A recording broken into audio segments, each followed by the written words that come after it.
Voilà, on remercie le Seigneur, hein. C'est lui qui nous fait vivre. Voilà. Il détient le souffle de quelqu'un entre ses mains. Donc tout dépend de lui en fait. Donc si quelqu'un dira pas non, c'est parce que dans ma famille on vit longtemps que j'ai pu être là. Nous dans nos familles, j'avais un ami qui me parlait comme ça, me le disait il y a quelques années. Dans nos familles on ne meurt jamais d'accident. Donc ils comptent sur leur totem. Ne sachant pas que le souffle de vie est géré par quelqu'un. C'est Dieu. Donc quand nous levons le matin comme ça, là, on ne peut que rendre grâce à Dieu parce que pour nous c'est vraiment un exploit. Ouais, disons que c'est lui qui a permis que soyons en vie et il ne l'a pas permis en vain. Il a certainement vraiment des choses à réaliser avec nous. Voyez-vous, je prie chaque jour afin que le Seigneur augmente à nous la compassion des perdus. Que Dieu mette dans notre cœur le souci des perdus.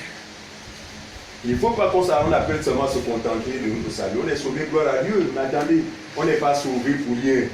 On est sauvé afin que la lumière qui nous a été communiquée rentre également dans nos familles.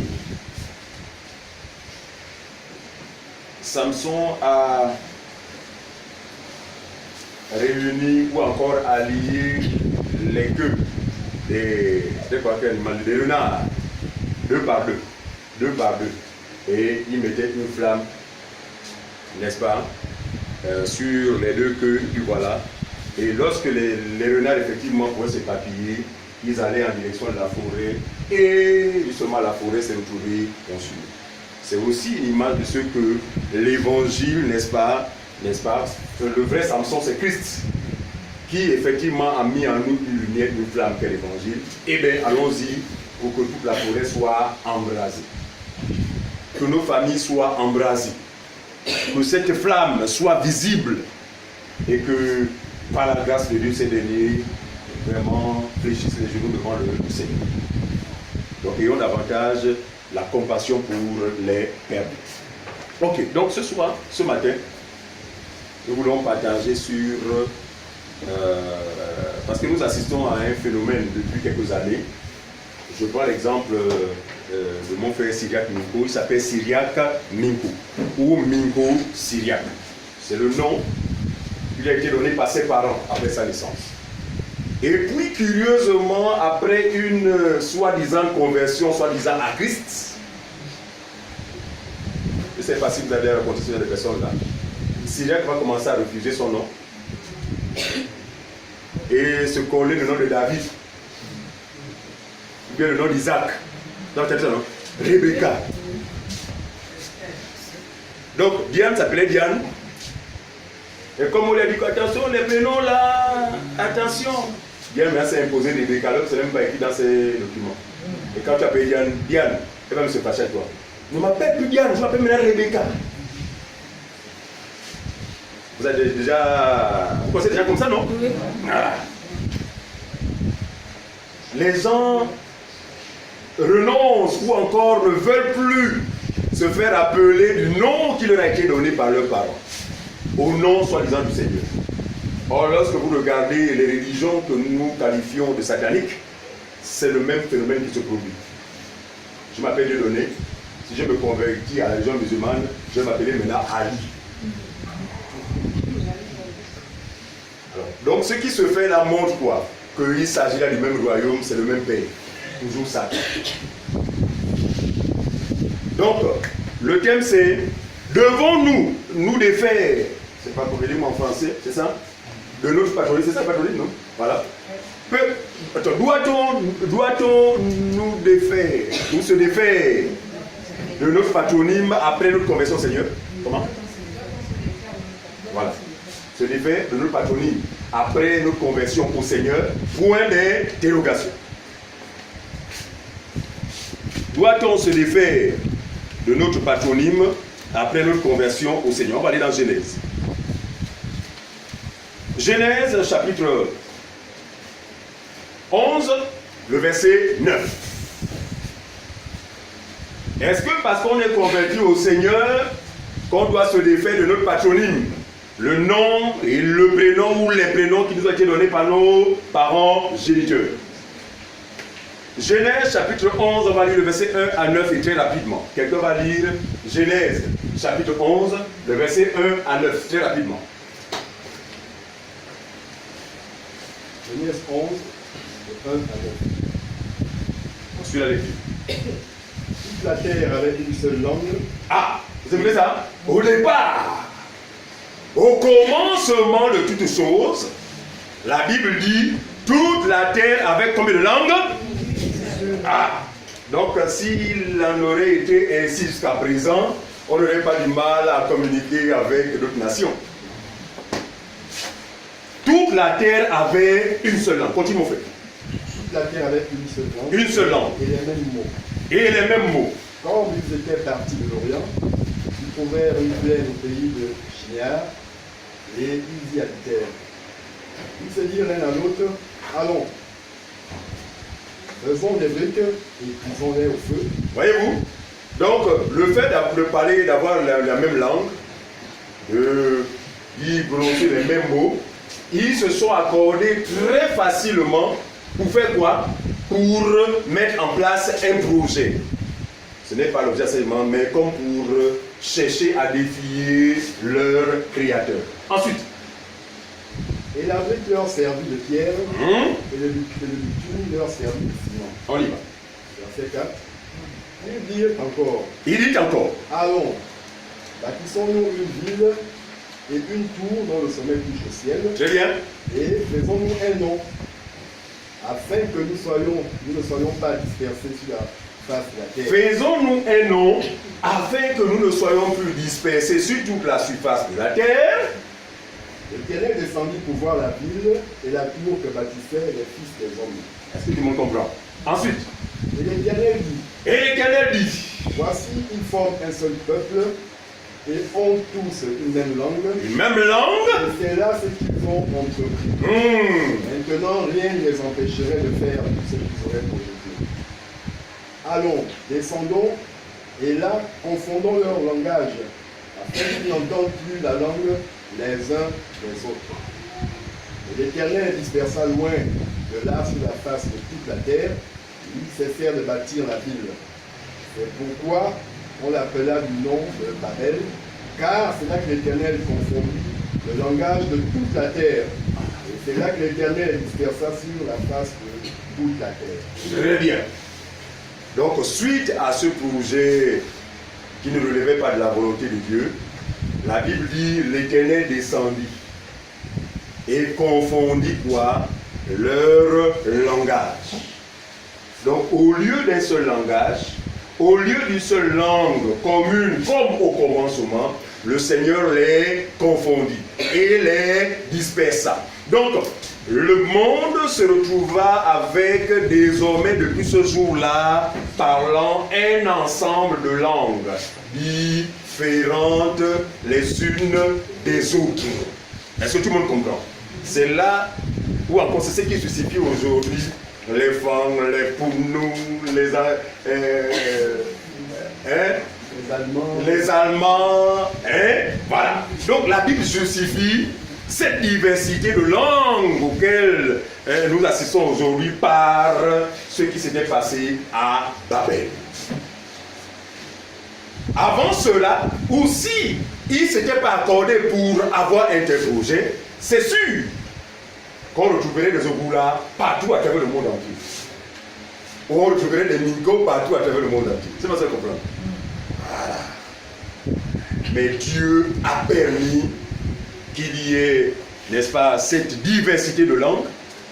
Et depuis que cela s'est fait, normalement, on assiste à une pluralité, n'est-ce pas, non seulement de langues, mais également de noms.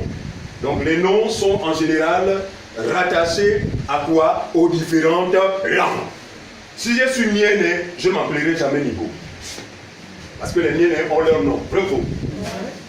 Si je suis Pounou, je ne m'appellerai jamais... Voilà, les noms de maman.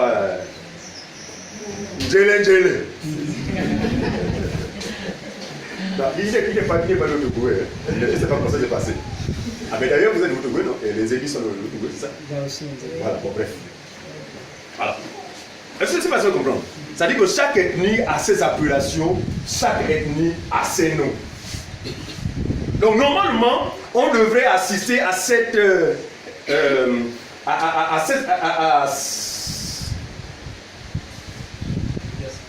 à cette diversité de noms justifiée par la diversité des langues. Donc normalement, si nous considérons que c'est Dieu qui est à l'origine ou c'est Dieu qui a créé toutes ces langues-là, il n'est pas question que moi en tant que mien, je m'appelle maintenant John. Anderson. C'est pour nous. Donc ici c'est pour montrer l'importance pour chacune des nations à pouvoir se considérer. C'est Dieu qui a bien voulu que nous soyons des Africains. Amen. Il n'y a pas de complexe à se faire. C'est pas compris ça. Mais comme nous connaissons la colonisation et toutes ces choses, chacun a renoncé à ce qu'il est, à son identité réelle. Or Dieu n'est pas contre les différentes identités. C'est Dieu lui-même qui a permis cette diversité d'identité devant ou dans lesquelles chacun de nous devrait se reconnaître. C'est pas ça qu'on comprend. Et vous allez voir que chaque langue a sa culture. La diversité des cultures, c'est encore Dieu qui est permis pour cela. Mais regardez, vous allez voir que dans ces choses-là, nous parlons aussi des nations. Les nations, comme nous dit la Bible, Dieu a laissé les nations, chacune d'elles suivre sa propre voie. Donc, dans ce que nous étions, chacun de nous avait sa façon de concevoir les choses, etc., etc. Et vous allez voir que lorsque quelqu'un mettait au monde un enfant, ce sont les parents qui décidaient de donner un nom à son enfant. Vrai ou faux? Et le nom pouvait être justifié par plusieurs aspects. Les circonstances dans lesquelles l'enfant est né, ou encore quelqu'un a été marqué par un ami, et puis hop, va donner le nom de son ami à son enfant. D'autres, l'enfant, tel que mon cas, parce que je comprends qu'en fait, si je ne suis pas mort quand j'étais bébé, c'est parce que Dieu avait un plan pour moi en fait. Parce que quand mes parents me racontent, en fait, je n'étais pas appelé à vivre du point de vue humain. C'est pourquoi ils m'ont appelé Dieu à donner. Ils n'espéraient pas. Tu vas comprendre. Donc mon nom, ce prénom m'a été donné suite justement à la difficulté, n'est-ce pas, ou encore ce que j'ai connu lors de mon accouchement. En fait, j'ai failli partir. Presque mort. Et déjà, je nais anormalement. Les autres enfants naissent à 9 mois. Moi, je nais presque au 11e mois. Presque. Et dans les circonstances les plus compliquées. Et mes parents m'ont appelé Dieu a donné. Moïse, lui, vous connaissez son histoire. Et puis hop, il va se trouver avec un prénom ou avec un nom Moïse. Moïse a une signification, n'est-ce pas? C'est quoi? Sauver les eaux. D'autres là-bas ont été stériles pendant des années. Ils ont cherché des enfants, rien, jusqu'à ce qu'un jour Dieu fasse grâce. Et en général, la maman ou le père s'est donné un nom indiquant la difficulté, n'est-ce pas, qu'ils ont eu avant de l'avoir. Bref, les noms sont le reflet de plusieurs aspects vécus par les individus. Ou encore plusieurs raisons ont donné aux parents de donner à leurs enfants des noms ayant une signification. Et là encore, c'est Dieu qui l'a permis. Regardez, alors que les nations, effectivement, vivaient selon leur entendement, mais Dieu avait le droit de regard sur eux, Dieu s'est révélé premièrement aux Juifs, la nation choisie, la nation d'Israël. Et aux Juifs, Dieu va appeler un patriarche. C'est le père Abraham. Pourquoi? Parce que Dieu avait en vue de sauver, donc de susciter un sauveur dans sa descendance et de sauver, n'est-ce pas, toute sa descendance. C'est le patriarche Abraham. Abraham au départ est appelé Abram. C'est-à-dire que je voudrais ici que nous comprenions le ce pourquoi Dieu a changé les noms de certains personnages dans la Bible, notamment sous la première alliance. Je ne parle pas des noms que les personnes eux-mêmes changent d'eux-mêmes. Je dis là, c'est Dieu lui-même qui prend l'initiative de changer le nom de quelqu'un alors qu'il appelle. Donc, faites la différence entre ces personnes-là qui changent leur propre nom au nom d'un soi-disant Saint-Esprit et de ceux-là que Dieu lui-même appelle et change leur nom. Il y a quelques années ici, vous avez connu un certain homme de Dieu, un certain homme de Dieu, et qui est décédé, qui lui avait une particularité. C'était quoi? Il organisait des séminaires pour justement donner des noms à ceux qui venaient justement. C'est-à-dire par exemple, si Diane estime que Diane c'est le nom d'un démon, maintenant il va être béni. Ce monsieur proposait à toutes ces personnes-là qui avaient des noms ou des prénoms soi-disant négatifs de venir à ces séminaires pour que, à l'instant T, Dieu parle à ceux derniers et colle un nom désormais à ces personnes. Et il disait, venez recevoir votre nouveau nom. Et les gens y allaient vraiment, voilà, c'est compliqué. Et donc Diane qui est partie s'appeler, elle est rentrée là-bas avec le prénom de Diane, elle est ressortie avec Sarah.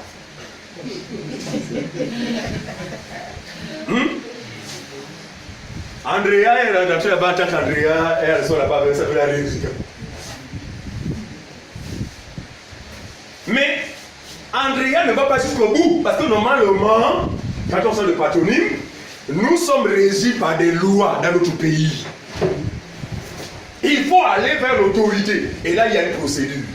Jusqu'à ce que le nouveau nom ou le prénom qu'on t'a collé figure dans tes documents. Chose que tous les faux chrétiens qui ont soi-disant changé leur nom n'ont jamais fait. C'est pas ce que je comprends. La personne s'appelle Mbumba. S'appelle Mbumba.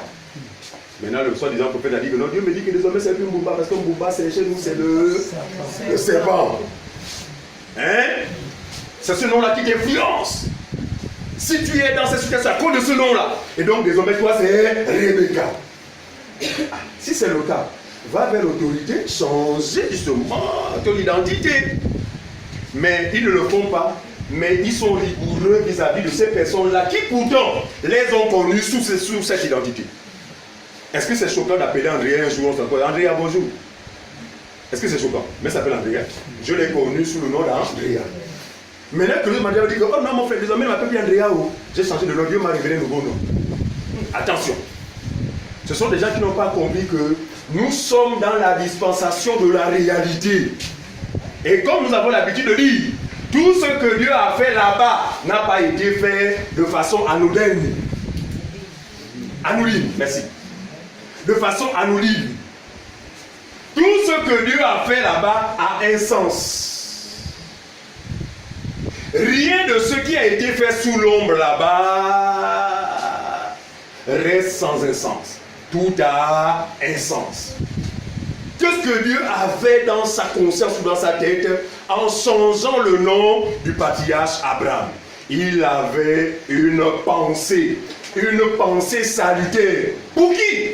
Pour tous ses descendants. Parce qu'il avait dit à Abraham, Abraham, physiquement, tu me diras que tu as 2 enfants. Mais je te dis une chose, c'est que à partir de ça, je te donnerai, seront nombreux comme quoi? Comme les étoiles du ciel, comme le sable de la mer. Or, physiquement, Abraham n'avait que 2 enfants. Et même de ces 2 enfants, le Seigneur ne reconnaîtra pas l'un d'entre eux. Il dira, il dira quoi? Je te donnerai un fils. Ou encore, il y a une parole qui indique effectivement qu'il ne reconnaissait qu'un seul enfant. Voilà, merci. Prends ton fils, même le sacrifice. Prends ton fils, ton unique. Alors que nous savons que Isaac n'était pas le premier fils. Isaac est le deuxième. Mais pourquoi Dieu pas d'unique? Parce que Dieu n'avait jamais connu Ismaël. La promesse qu'il avait faite à Abraham et Sarah ne concernait pas Israël, mais concernait Isaac. C'est pourquoi il va dire, prends ton fils, ton unique, va me le sacrifier. Ici, c'est pour consolider la doctrine que nous enseignons qu'il y a des gens que Dieu ne connaît pas. Il y a des gens sur la terre que Dieu n'a jamais connus. Et il y en a des personnes qu'il a lui-même connues. Et c'est pour eux qu'il a effectivement accompli cette œuvre sur la terre. Non, nous voulons parler clair. Jésus est venu pour les siens. Il n'est pas venu pour tout le monde. Il est venu pour ces personnes qu'il a connues avant la fondation du monde. C'est pour eux qu'il a enduré tout ce qu'il a enduré dans la chair. En vue de faire quoi? En vue de les ramener. Quand on dit quelqu'un nous a connus, j'ai connu celui-là par le passé, ça veut dire que nous étions en Dieu avec lui. Nous étions en Dieu par le passé, mais à cause du péché des seuls hommes, nous sommes sortis de Dieu. Mais il revient parce qu'il nous a tellement aimés afin que quoi? Nous regagnions notre position initiale. Autrement dit, que nous regagnions la maison familiale. Donc si quelqu'un parvient à croire à l'évangile de la vérité, sachez que vous ne croyez pas par hasard, mais vous croyez parce que vous êtes de la maison. Et dans cette maison-là, le Seigneur nous avait déjà donné des noms. On va passer tout à l'heure. C'est-à-dire qu'avant que nous ne sortions, Dieu connaissait chacun de nous par son nom. Donc mon nom, ce n'est pas Dieu donné en fait. Dieu donné, c'est le nom que les parents ont collé à mon enveloppe. Vous savez ce qu'on comprend? Mais il y a un nom propre à chacun de nous que Dieu nous avait donné alors que nous étions encore dans la maison. On va le voir dans l'Apocalypse tout à l'heure. Mais étant sur la terre, sous l'autorité de nos parents, Dieu a permis qu'effectivement que nous ayons une identité qu'il ne faille pas négliger. Parce que nous sommes identifiés physiquement sur la base de ses noms et ses prénoms. C'est pourquoi sur vos cartes d'identité, c'est bien ce nom et ce prénom. Sur vos actes de naissance, c'est ce nom et votre prénom. Alors, Abraham, le patriarche, s'appelait comment au départ? Abraham. Abraham. A-B-R-A-M. Abraham. Qui signifie quoi? Qui signifie le vénérable. Le père vénérable. Il faut bien comprendre ça. Abraham signifie le père vénérable. Et puis quand Dieu va l'appeler, en lui demandant de quitter sa maison et la maison de ses pères pour aller dans un pays incertain, d'accord? Et cela s'est fait à la période où Dieu demanda à Abraham de pratiquer la circoncision, de se faire circoncis. Donc nous pouvons coller la période de la circoncision au changement de nom.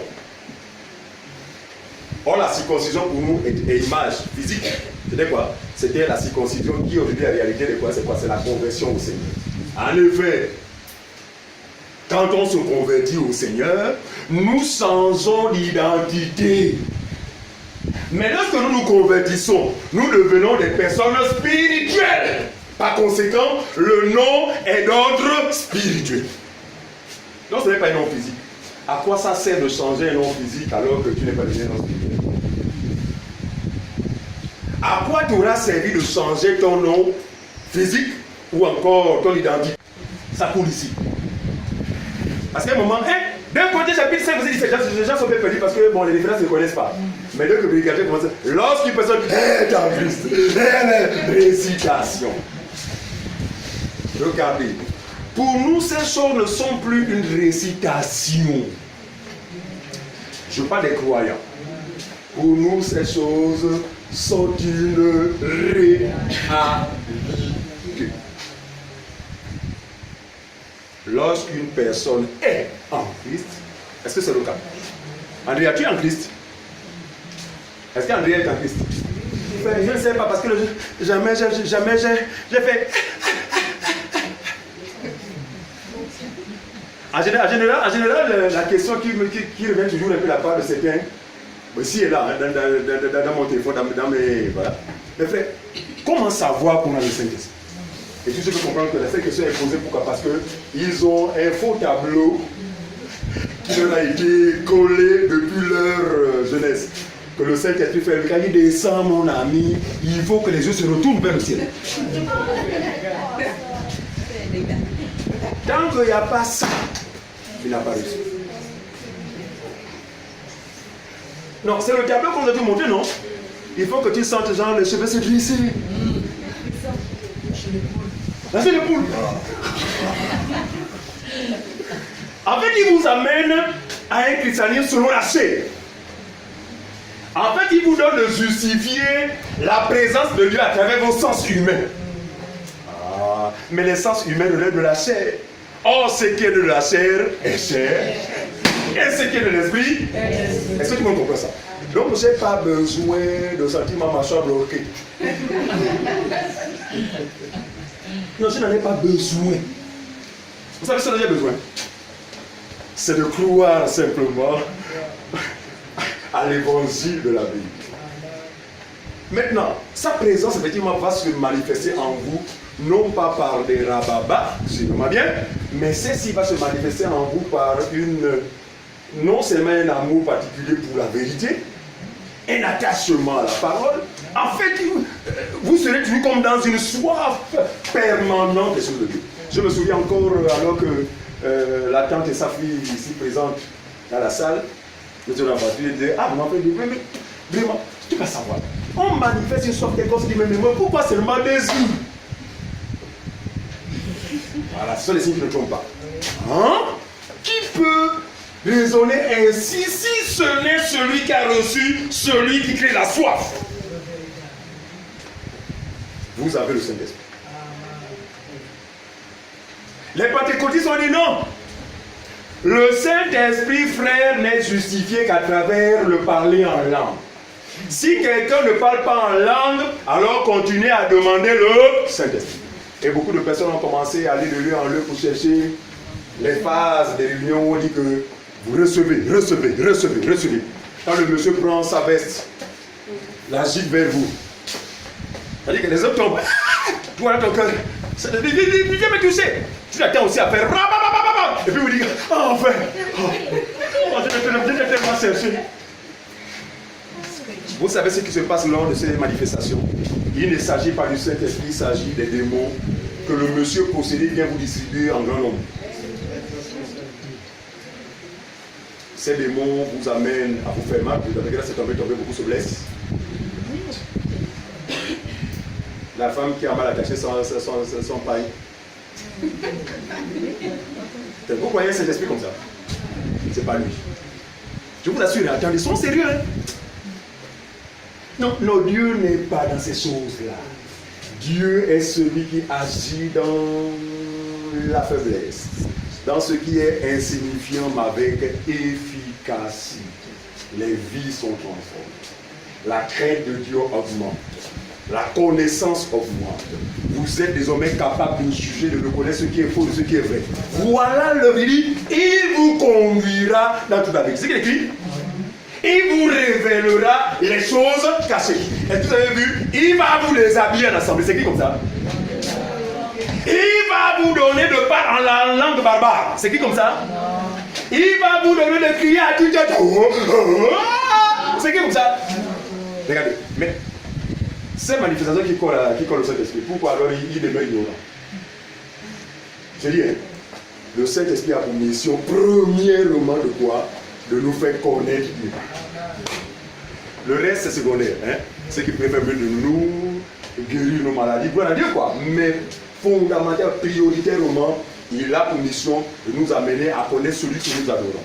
C'était ça, Jésus, par la Samaritaine. Samaritaine se reconnaît d'être, se réclame d'être adorateur.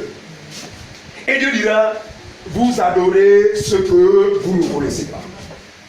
Or, le vrai christianisme te donne de connaître celui que tu adores. Et ce qui fait que ton adoration sera une adoration de qualité. En fait, tu vas sortir de l'eau, quoi. C'est une adoration de qualité. Terminons avec ça. Éphésiens 2, 1 à 6, rapidement. Éphésiens 2, 1 à 6, rapidement. Éphésiens 2, 1 à 6. Vite, vite, vite, vite. Oui. 1 à 6. Oui. Vous étiez morts par vos offenses On y va. et par vos péchés. Vous comprenez ça? Vous étiez morts par vos offenses et par vos péchés. Vous savez que c'est le péché qui ouvre les portes à Satan. Hein? Il dit vous étiez. C'est en quel temps? C'est le passé. Très bien. Vous étiez morts dans vos offenses et par vos péchés. Ensuite. Dans lesquels vous marchiez Dans lesquels vous marchiez. autrefois. Merci Seigneur pour autrefois. Selon le train de ce monde. Voilà. On continue. Selon le prince de la puissance de l'air. Très bien. De l'esprit qui agit maintenant dans les fils de la rébellion. On continue. Nous tous aussi, nous étions de leur nombre. De leur nombre. Et nous vivions d'autrefois selon les convoitises de notre chair. Oui. Accomplissant les volontés de la chair et de nos pensées. Voilà. Et nous étions par nature des enfants de colère. Nous étions par nature des enfants de colère, toujours au passé, non? Nous étions. Ensuite. Comme les autres. Oui, comme les autres. Mais Dieu qui est riche en miséricorde. Suivez. À cause du grand amour dont il nous a aimés. Aimés. Nous qui étions morts par nos offenses. Par nos offenses. Nous a rendus à la vie avec Christ. Seigneur. Merci Seigneur. Nous a rendus à la vie avec Christ. C'est-à-dire que nous jouissons de la même vie que Christ. Donc, la vraie vie, non? Ensuite. Verset 9. Nous a rendus à la vie avec Christ. Oui. Et par grâce, vous êtes sauvés. Il nous a ressuscités ensemble. Ouais. Et nous a fait asseoir ensemble dans les lieux célestes en Jésus-Christ. Maintenant, comment voulez-vous que là vous êtes, si vous avez cru, à marmite mystique? Ah, vous connaissez les thèmes déjà là? La marmite mystique. Oh Seigneur, ce genre-là vraiment. Il pollue le monde quoi. Marmite mystique. Oh, brisement, renversement des hôtels. Ils sont juste là pour regarder, pour semer la peur dans votre cœur. Et dans cette peur-là, vous êtes obligé de courir vers eux. Mais vous savez qu'en venant vers eux, vous allez débourser. Ils cherchent de l'argent. Or, quand vous avez la connaissance, même s'il y a mamie mystique dans ma famille, le Seigneur m'en a délivré, gloire à Dieu. Mais vous aurez le souci du reste de votre famille parce qu'ils resteront sous cette emprise. Solution. Apportez-leur le moyen qui vous a délivré. Est-ce qu'ils vont comprendre ça? Enfin, à moins que vous plaisez de voir vos parents souffrir sur la bénédiction. Qui s'y plaît? Non. Je vous assure, on pleure, on supplie. Seigneur, fais grâce. Fini? Verset 7. Oui. Afin de montrer dans les siècles à venir l'infinie richesse de sa grâce. Bon, on peut s'attirer. Lisez Sachez pour toi qui va jusqu'au verset 9. Hein? Alors, lisons, regardez le cas d'Apollos. Apollos était un juif, on nous dit quoi? Ancien? Versé dans les Écritures. Quand Apollos s'est converti au Seigneur, parce que Priscille et Aquilas lui ont expliqué plus exactement les voies du Seigneur. Apollos, vraiment bien, a gardé son nom. Il a continué à s'appeler Apollos. Mais Apollos signifie quoi? Apollos, c'est un nom grec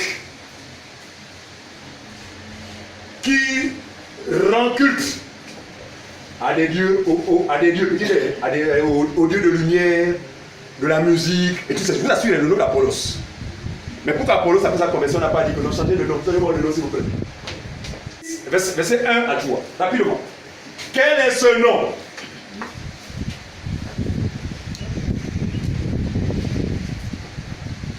Jean 10, 1 à 3, rapidement. Le portier lui ouvre. Le portier lui ouvre. Et les brebis entrent, entendent sa voix. Suivez. Et les brebis entendent sa voix. Appellent par leur nom. Suivez-moi. Allez, non. Il dit, vous savez que lui, c'est celui qui rentre non, la maison seulement, non. Et quand il y entre, il dit ces brebis entendent sa voix. Donc dans un monde où il y a des boucs et des brebis. Mais il y a des brebis qui lui appartiennent et qui entendent sa voix. Mais il dit, il les appelle par quoi? Leur, c'est au pluriel. Bon, si chacun de nous avait un nom, ou si Dieu était dans la conception des noms que nos parents nous collent, est-ce qu'on parlait de je le rappelle par leur nom? Je par leur nom au pluriel. Donc j'appelle Andrea par le nom d'Andrea, j'appelle Cérol par le nom de Cérol. Ouais. Mais il dit, je leur appelle,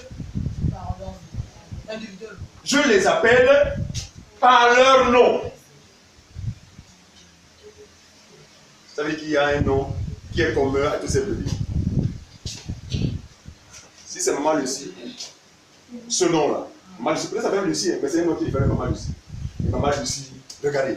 Le nom par lequel Dieu nous appelle, c'est sa parole. Et comme nous avions la nature, si vous voulez, nous avions préalablement la nature de Dieu, la parole rencontre la parole. Dieu appelle ses brebis par sa parole. Et ses brebis sont parole. C'est pas ça qu'on pense. C'est-à-dire préalablement, ce sont des paroles, non? Mais il veut nous appeler. Mais il veut nous appeler sur quel nom? Le nom en rapport avec la parole qui sauve. Donc nous sommes appelés au salut. C'est-à-dire que nous répondons à l'appel du nom. Nous répondons à l'appel de la parole. Voilà. Nous répondons à l'appel de la parole. Parole, Stéphanie. Stéphanie est attirée par la parole. En fait, c'est de cette manière que Dieu nous appelle. Il nous appelle par le moyen de sa parole. Je les appelle par leur nom. Prenons dans le cas où chacun aurait un nom. Il faut prendre ça comme ça. Première possibilité, un nom commun avec les croyants. Maintenant, si chacun a son nom, ce n'est pas Stéphanie, ce n'est pas Dieudonné, ce n'est pas Syriac. Ce sont les noms, n'est-ce pas, qui nous ont appartenu depuis l'éternité. Apocalypse chapitre 3, verset 12 à 13. On va terminer par ça. Nous sommes dans les temps. Apocalypse 3, 12 à 13. À celui qui vaincra. On y va. Apocalypse 3, verset 12 à 13. Oui. Celui qui vaincra, je ferai de lui une colonne dans le temple de mon Dieu. Arrêtons-nous ça. Qui vaincra? Qui vaincra? Jacob a vaincu, non? Alors, qui sera vainqueur? La descendance de Jacob? La descendance d'Isaac. Parce que quand on commence à passer sur là, on a l'impression que non, en fait, il faut travailler, il faut, en fait, si tu veux, notre salut dépend de nos efforts. Nous n'avons pas compris qu'en fait, les vainqueurs sont ceux qui sont en Jésus. Et leur victoire passe par quoi? Par la victoire que Jésus a remportée à la place de tous ceux-là qui allaient croire. Donc, à celui qui vaincra, j'écrirai quoi? Je ferai de lui une colonne Une dans colonne le temple de mon Dieu. dans le temple de mon Dieu. Suivez. Et il n'en sortira plus. Et il n'en sortira plus. Car le salut est éternel. Amen. Ensuite, J'écrirai sur lui le nom de mon Dieu et le nom de la ville de mon Dieu. suivez. J'écrirai sur lui le nom de mon Dieu et le nom de la ville de mon Dieu. Ensuite, De la nouvelle Jérusalem qui descend du ciel d'auprès de mon Dieu et mon nom nouveau. et quoi? Et mon nom nouveau. Donc il écrira sur lui quoi? Le nom de son Dieu et le nom de la Jérusalem céleste. Et puis quoi? Qui descend du ciel d'auprès Et le de nom mon Dieu et mon nom nouveau. et de mon nom. C'est-à-dire que c'est là-bas quand chacun va retrouver finalement le nom qu'il a eu avant qu'il ne se retrouve sur la terre. Si et seulement si nous étions en lui. Donc finalement, notre véritable identité, ce n'est pas Nico Syriac, ce n'est pas Tchemena de Donné, ce n'est pas Gasti. Non, Gasti c'est pour ton corps. Mais ce que tu es réellement, c'est un homme nouveau que tu as l'occasion de découvrir. Et je pense que dans cette découverte-là, on a le souvenir que, effectivement, je m'appelais au commencement X. Tu vas ça comprendre. Donc soyez en paix. D'accord, vous avez reçu un nom un peu compliqué. Ne soyez pas dans la vision du monde là. Non, ça cause de mon nom, il faut que je le change. Non. Soyez en paix. Bumba reste Bumba. Zaou reste Zaou. Hein? La mort, c'est quoi? Mon frère enfant. Ah oui? Voilà. Reste heureux. Hein? Non, il n'y a pas de problème. Soyez en paix. Pourvu que vous soyez devenu quoi? Une nouvelle créature. Que Dieu bénisse sa parole. Amen. Amen.